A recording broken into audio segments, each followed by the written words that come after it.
Hello everyone, अस्सलाम वालेकुम। आज मैं आपके लिए बहुत ही नई यूनिक रेसिपी लेकर आई हूँ, मटर पुलाव। वीडियो शुरू करने से पहले चैनल को सब्सक्राइब करना मत भूलें। सबसे पहले मैं ले रही हूँ कुकिंग ऑयल हाफ कप। उसमें मैं 2 अनियंस ऐड करूँगी, यानी कि प्याज। दरमियाने साइज़ की मैंने प्याज ली थी, वो मैं इसमें ऐड कर रही हूँ। अच्छी तरह से फ्राई कर लूँगी।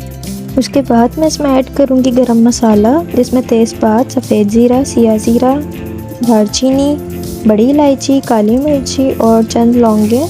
वो मैं इसमें डाल के इसको अच्छी तरह से तल लूँगी ताकि बहुत अच्छी से खुशबू आ जाए।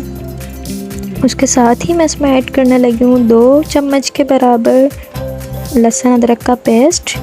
उसको डाल के मैं अच्छी तरह से इसको फ्राई करूँगी ताकि अच्छी से इसकी खुशबू आने लगे। उसके बाद मेरे पास यहाँ पर 2 अदद बड़े साइज़ के टमाटर थे, उसको मैंने बारीक काट लिया था। उसके बाद कुछ हरी मिर्चें थी, आप अपने टेस्ट के अकॉर्डिंग भी ले सकते हैं। मुझे ज़्यादा पसंद है इसलिए मैंने ज़्यादा डाली है। वो मैं इसमें डाल के इसको अच्छी तरह से फ्राई करूँगी ताकि मसाला अच्छी तरह से पक जाए। ये बहुत ही अच्छी ट्रेडिशनल रेसिपी है, आप इसको ज़रूर ट्राई करिएगा अपने घर में। यहाँ पर मैं 2 टेबल स्पून के करीब पिसा हुआ धनिया इसमें शामिल कर धनिया मैंने इसमें भर भर के 2 टेबल स्पून शामिल कर दिया है।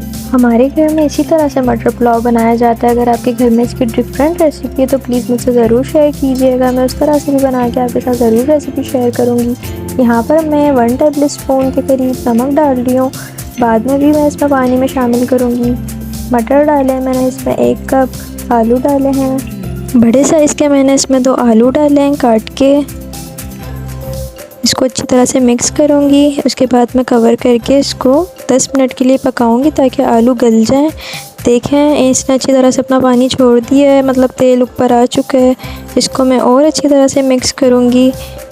आप ज़रूर ट्राई कीजिएगा, बहुत ही अच्छा सिंपल पुलाव बनता है। इसके बाद मैं इसमें हाफ़ कप के करीब योगर्ट डाल रही हूँ, यानी कि दही, वो मैंने इसमें शामिल किया है। आप ज़रूर इसको ट्राई कीजिएगा, बहुत ही अच्छा और डिफरेंट किस्म का पुलाव बनता है।